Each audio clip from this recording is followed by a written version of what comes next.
इनकलाब जिंदाबाद साथियों, मैं आमिर खान आजाद। सहो मत डरो मत, इस नारे के साथ बिगुल फूंक दिया गया है भारत जोड़ो न्याय यात्रा का। अब 6200 किलोमीटर की जो यह यात्रा है 67 दिनों की, इसको जब भारत जोड़ो न्याय यात्रा को राहुल गांधी पूरा करेंगे तो क्या मीडिया में दिखाई जाएगी या मीडिया से पूरी तरीके से गायब हो जाएगी? दिखाई कहाँ जाएगी, क्योंकि जब भारत जोड़ो यात्रा की बात नहीं हुई तो इसकी कहाँ से होगी।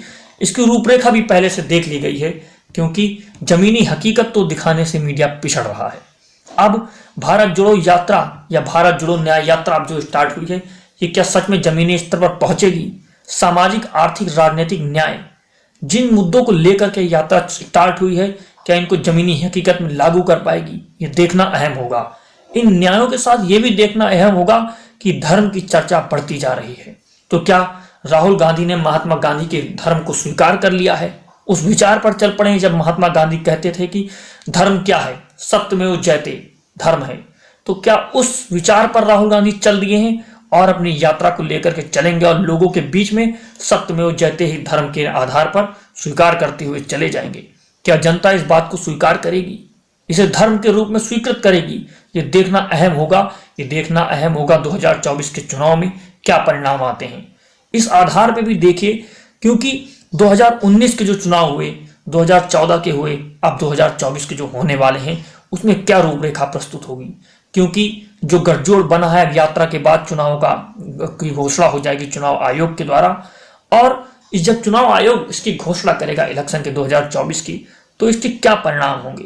क्योंकि आप देखिए जो 14 राज्य हैं, इनमें 355 सीटें हैं, जिनमें सिर्फ से 15 सीटें ही कांग्रेस जीत करके 2019 में आई थी, और 129 सीटों में से बीजेपी 122 सीटें जीती थी, जिसमें सिर्फ 7 सीटें कांग्रेस जीती थी। उसके बाद उत्तर भारत की राजनीति में आप देखिए तो जो राज्य हैं पश्चिम बंगाल, असम, बिहार, झारखंड, महाराष्ट्र, उत्तर प्रदेश, जहां 238 सीटों का गठजोड़ बना हुआ है, जहां 2019 में सिर्फ 9 कांग्रेस सीटें जीती थी और 140 पर बीजेपी वर्चस्व के साथ खड़ी हुई थी।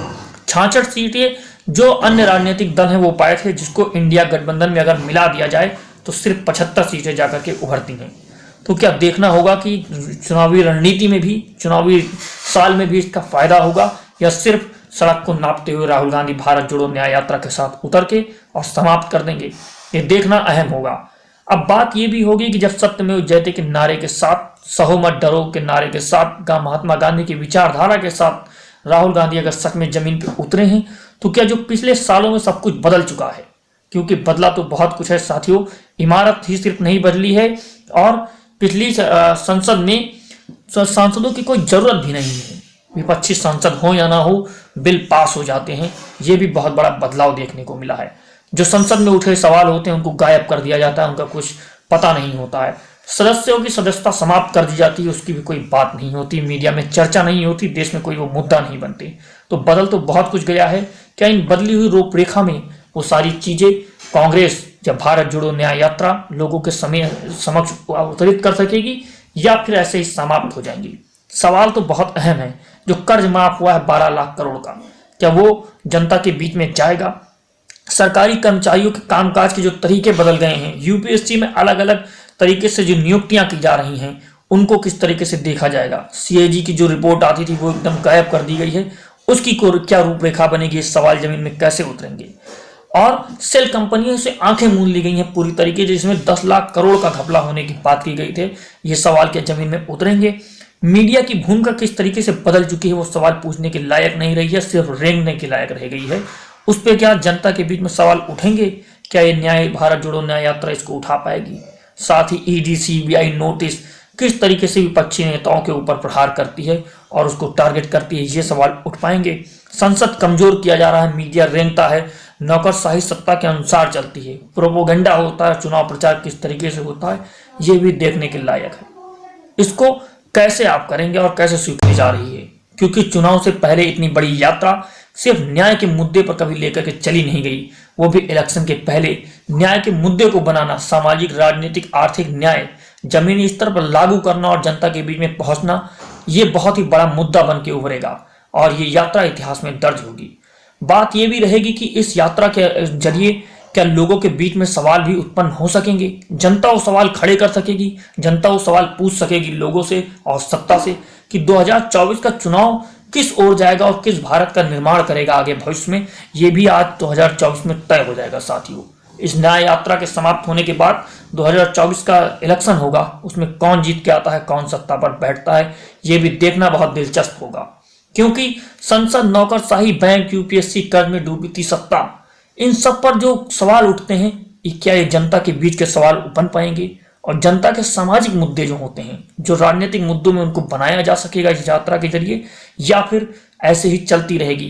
क्योंकि जिस प्रकार से मोनोपोली बढ़ती जा रही है, कोई मायने नहीं रखता कि किस आधार पर है, वो आर्थिक क्षेत्र में, सामाजिक क्षेत्र में या धार्मिक क्षेत्र में। धर्म को भी आपने देखा किस तरह से मोनोपोली कर ली गई और शंकराचार्यों को तक को नकार दिया गया। इस मोनोपोली को क्या तोड़ सकेगा या 2024 में भारत की जनता तोड़ सकेगी? अगर नहीं तोड़ती है तो ये भारत किस दिशा में बढ़ेगा, ये भी आप देखना दिलचस्प होगा साथियों। क्योंकि राहुल गांधी ने पूरी कांग्रेस की पिछली विरासत अगर देखें तो उस आधार को तोड़ दिया है जिस तरह से गांधी ने तोड़ा था। महात्मा गांधी भी अपनी राह पर निकल चले थे, क्या कांग्रेस के राहुल गांधी भी उसी राह को पकड़ते हुए महात्मा गांधी की विचारधारा के साथ से सत्य में जयते के धर्म के साथ निकल पड़े हैं और सच में जनता के बीच में उतर करके उसको प्रतिपादित कर सकेंगे और उसको बना सकेंगे? ये देखना बहुत दिलचस्प होगा। उत्तर प्रदेश में 11 दिन की यात्रा होगी, जब वाराणसी लोकसभा क्षेत्र में प्रवेश करेगी, जो प्रधानमंत्री नरेंद्र मोदी का गढ़ माना जा रहा है, वहीं से इलेक्शन वो लड़ करके जीत के आ रहे हैं। यहां से ही सारी चीजें स्पष्ट हो जाएंगी कि हिंदुस्तान या हमारे भारत मुल्क का धर्म क्या होगा। सत्यमेव जयते गांधी की राह पर चलने वाला धर्म होगा या इसकी रूपरेखा दूसरी तरीके से जो बन रही है कट्टरता की, वही बनती चली जाएगी। उत्तर प्रदेश की 11 दिन की यात्रा पूरी यात्रा को समेटते हुए अपना स्पष्ट आह्वान कर देगी कि यात्रा किस मोड़ पर जाएगी और कहां समाप्त होगी। ये जब मुंबई में पहुंचेगी उसकी क्या रूपरेखा होगी जाकर के अंत में, और किस तरीके से उभर के आएगी 2024 के इलेक्शन में या चुनाव में, किस तरीके से कांग्रेस पार्टी को सत्ता मिलती है या नहीं मिलती, ये भी निर्धारित होगा। इसके बाद 2024 में अब विपक्षी गठबंधन के पास या फिर कहें इंडिया के पास कोई और दूसरा रास्ता नहीं बचा है जनता के बीच में जाने के लिए, क्योंकि मीडिया तो गोदी मीडिया हो गया, वो रेंगता हुआ मीडिया हो गया, सवाल पूछने लायक नहीं है और न ही विपक्षी लोगों के साथ खड़े होने को तैयार है, न सत्ता के साथ वो सवाल पूछ सकता है। तो साथियों, जनता के बीच में जाने के लिए राहुल गांधी ने भारत जोड़ो यात्रा की।